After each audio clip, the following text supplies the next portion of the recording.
Hi there, Lindsay here, the Frugal Crafter, and I've got a lot of techniques to share with you today. I'm so very excited, and I also want to introduce you to a company you may or may not be familiar with called Lettering Delights, and I want to mention it because they have a wonderful online tool called the Try Me Now tool. So if you've ever bought anything, English. If you have ever purchased anything in the past, it's archived, and then you don't even have to save it to your computer. You can go and download it right from the Try Me Now tool. That's what I do.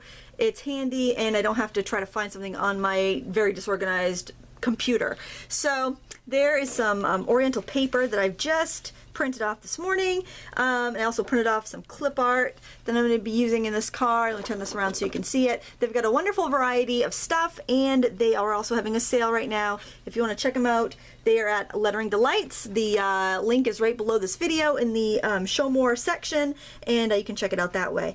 Alright, so first of all, what we're going to do is we are going to do this ombre effect. And the Sketch It Oriental Stamp Art this week had some strips of paper this way and some strips of paper this way, and I went in my cardstock stash and I didn't have enough of the same colors and different shades to do this with, so I thought, well, I've got ink, I've got color dusters, I'm going to make it happen this way.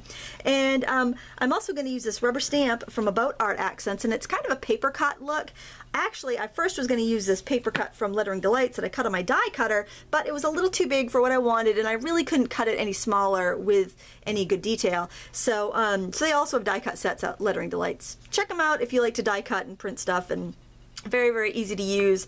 It's got to be easy for me. It's got to be quick and easy, or I'm not going to do it. I'm not going to sit at my computer and fuss with it all day. Just not me. All right, so the first thing I'm going to do is use my homemade embossing pouch. This is a little square of cotton that I've filled with cornstarch and sewn up. That's all this is. And I'm just going to dust off my, pounce it and dust my cardstock here, and that's going to make the embossing powder stick to only my stamped area. I'm using some Scarlet pigment ink. I don't use pigment ink too often, but I need it today because it's a nice, bright, vivid, opaque ink. And you can actually stamp this on top of the inked card, but I do find that my ink is going to be much more vivid if I stamp this first and then emboss it and then go over it with my color dusters. And I'm using a Rock-a-Block because I'm not using foam on my stamps, and that will make sure I have a really good impression. Now I'm going to sprinkle on some embossing powder. This is just some red. It's older than the hills, so I'm lucky it still works good for me. I got it at a yard sale for like 25 cents. I love those yard sales. So I'm going to flick off the excess. I'm going to take it over to my embossing gun, and I am going to heat it up, and I'll be back in just a second. We'll finish up this card. Okay, I've heat embossed this, and it's nice and shiny. You can see that it's going to do a very nice resist. I want to show you something here. I did a little experimenting before I did this video. So this one, these aren't perfectly done, but I just wanted to test it. This one I did my inked background first, and then I did it with the embossing pouch because I wanted to make sure that ink was really dry on the background. And I stamped this and embossed it, and it came out really nice, but the red isn't as bright and poppy as I wanted it to be. So I tried it again, doing the red first and then going over it with the ombre inking, and I like that Chinese. It looked much more like Chinese red to me. So you can do it either way, but if you really want to make sure you keep the integrity of that embossed color, if it's a brighter color, you want to do that part first. So I just wanted to share that with you in case you were wondering why I didn't do it the other way. All right, we're going to take a piece of masking tape. I'm actually going to turn this sideways because it's going to be easier for me to work. And I am going to, this is painter's tape, so it's not going to get stuck to my my thing here. And I want to try to divide it up into quarters because that's kind of how the sketch had us working. And you could just use a scrap of paper. That'll work too, but the tape will kind of keep it stuck down so it doesn't fly all over the place while I'm doing this. So I'm using a color duster and some Black Soot Distress ink. I am just brushing it over the tape and onto my paper, and I'm going in different directions so I get more of a random look here. Now this is my first shade. It's going to end up being my darkest. So I actually want to start off with a little bit darker. I'm going to put more ink on this section than I do the rest. Don't worry about getting ink on top of the red area because that will wipe off when we're done. Now I'm going to lift up my tape and I'm going to move it down. Look at that. I love that nice crisp line.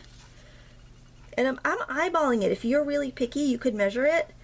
But I think, you know, it's fine. I'm just going to eyeball it.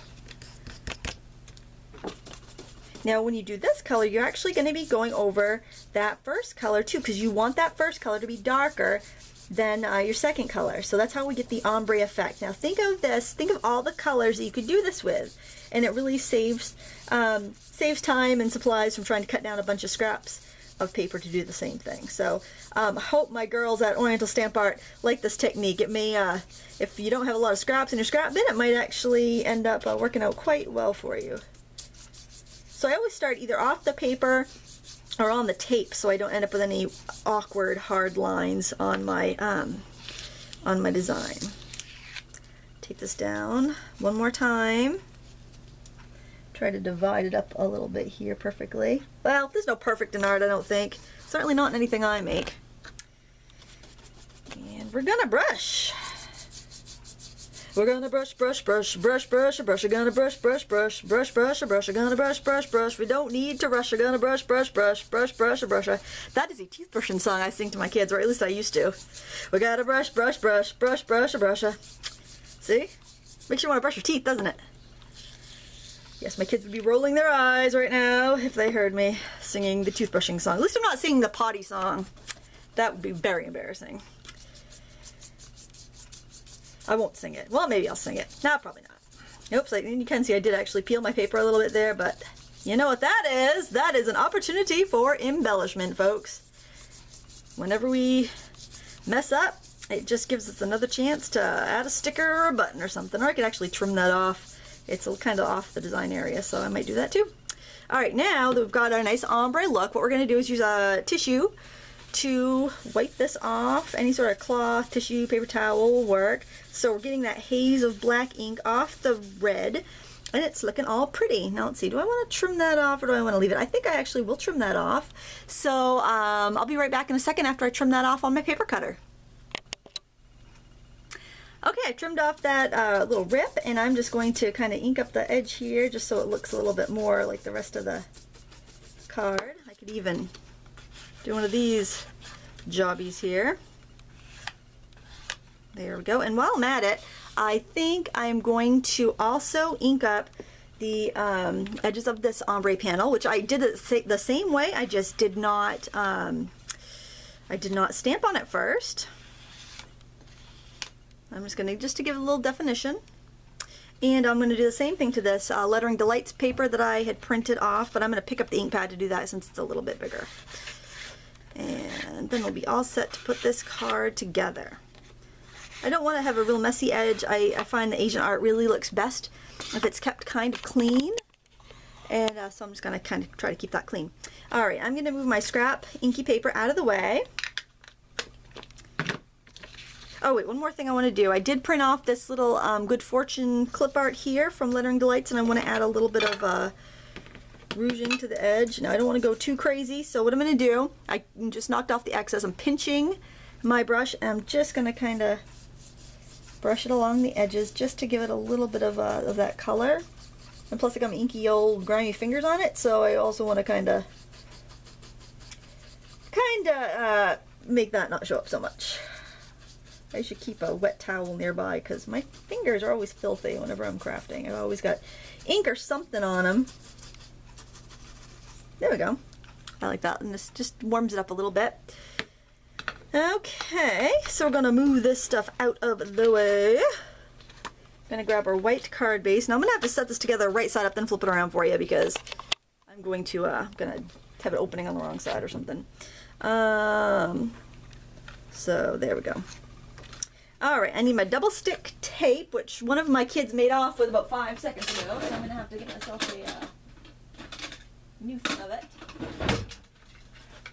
Wacky, wacky live to tape video. And this is me opening a brand new thing of tape. There we go. And I'm going to take this down.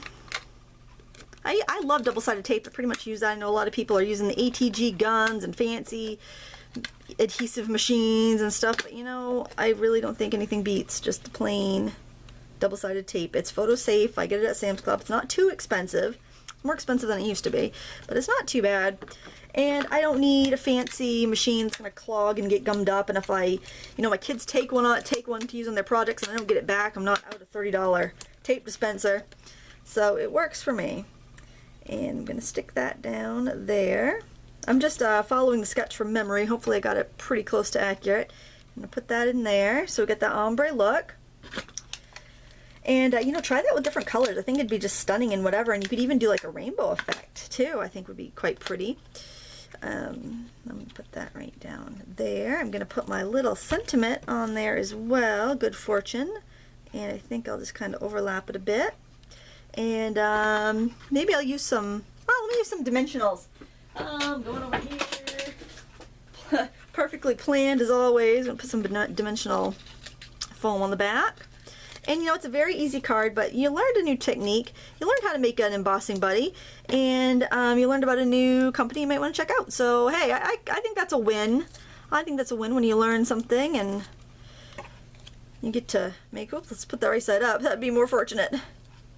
I don't want it upside down, see? And I kind of just play with it a little bit to figure out exactly how I want it to go. Now, one thing I like to do is, whenever I get the chance, I like to make an envelope to match. So what I have here is just my plain envelope. These are those cards and envelope sets I tell you about. You can get at AC Moore. They go on sale all the time. I really like them because they're handy. They're not the best quality. They're not that thick or anything, but hey, you got a card ready to go when you're ready to make one, and sometimes that's what you need. Sometimes you just need the convenience. It needs to be easy, just like I was saying before. Things need to be easy if people are going to do them. And I just want to put a cute little stamp. Hopefully that's right side up. It's just one of the panda stamps from About Art Accents, and I haven't used this one before, so oh my gosh, I love it. I love that paper cut look that it has. All right, so here we go. We have our card, we have our envelope. It only took about 10 minutes, and it was fun, and you learned something new. So go ahead, make yourself an embossing buddy. Try out your dusters. Use a paintbrush if you don't have a duster. Oh my gosh, you don't have to run out and buy anything. Use whatever ink pad you have. White cardstock, you're good to go. Thank you so much for watching. If you like this video, please give me a thumbs up and subscribe so you don't miss any other videos. I'll have a link to About Art Accents where you can find the great stamps, and Lettering Delights where you can find the great printables and die cuts that I was showing you. That's under the video in the video description or the show more section. Thank you so much for watching. Until next time, happy crafting.